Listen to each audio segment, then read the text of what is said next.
Hi everyone, it's Russel Arnold and I'm here to answer all your questions posed to me on the Ask Russell segment hosted by ThePapare.com. Let me start with Shashika from Inder's question. How do you justify the inclusion of Damit Karnaratne to World Cup ahead of Kushal? Well, last week I answered the same question posed by Hashan Sirisena. Please refer to that.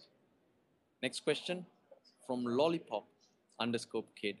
The whole story behind the Sneeko and reinstated review. Well, yesterday, Mominul Haq Nick won through, or we all thought he did, and Sri Lankans went up. They opted for the review when he was given not out. But the process is that the umpire goes through all the pictures and then Sneeko decides if it was out or not and whether the decision is to be overturned. But we did not go to that stage. It left all of us confused.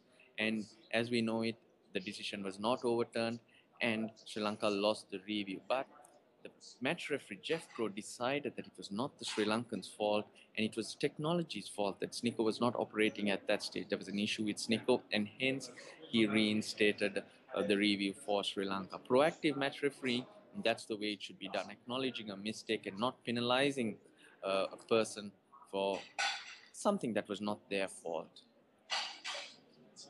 Next question from Ashish. Was the inclusion of Chandimal instead of a bowler good enough? Well, Sri Lanka needed to bolster their bowling. I beg your pardon, their batting. And the issue comes down to Tissara Pereira. He batted brilliantly in the game before, and if he can continue that form, and if Sri Lanka can trust him at number 7, then I think you can bring in an extra bowler. But right now, Tissara Pereira has been hot or cold, and he only performs or has been performing only in those last few overs. Batting at number 7 would mean that he has to go in probably even in the 30th over and build an innings right till the end. Going in the 30th over, you can't go and smash every ball like you do at the end of the innings. So it comes down to the trust factor, how much Sri Lanka can trust Tissara Pereira. But the decision of Chandimal being left out and an extra bowler coming in is a positive one. I think that will balance the team better and make it an attacking team.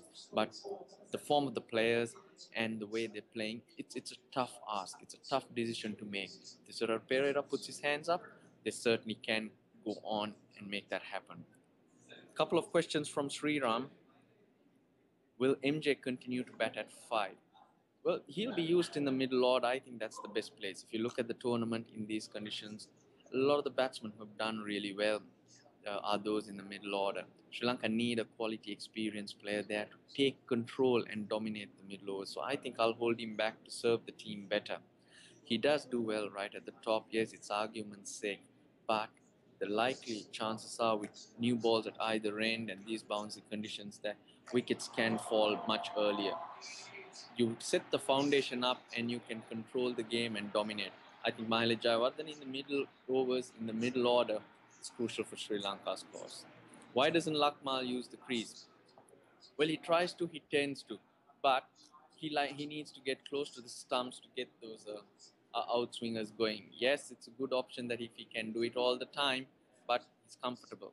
That's where it is, and hopefully he'll develop into a good bowler, a better bowler. He has been improving over the years. He's been bringing in lots of other variations. So you've got to give it to him and not rush him. This is something he certainly can bring into his game. Well, that's all for it after this game. We'll hear more from you with more questions, and I'll talk to you after the next game, the big one, Sri Lanka versus England. So this is Russel Arnold for ThePapare.com.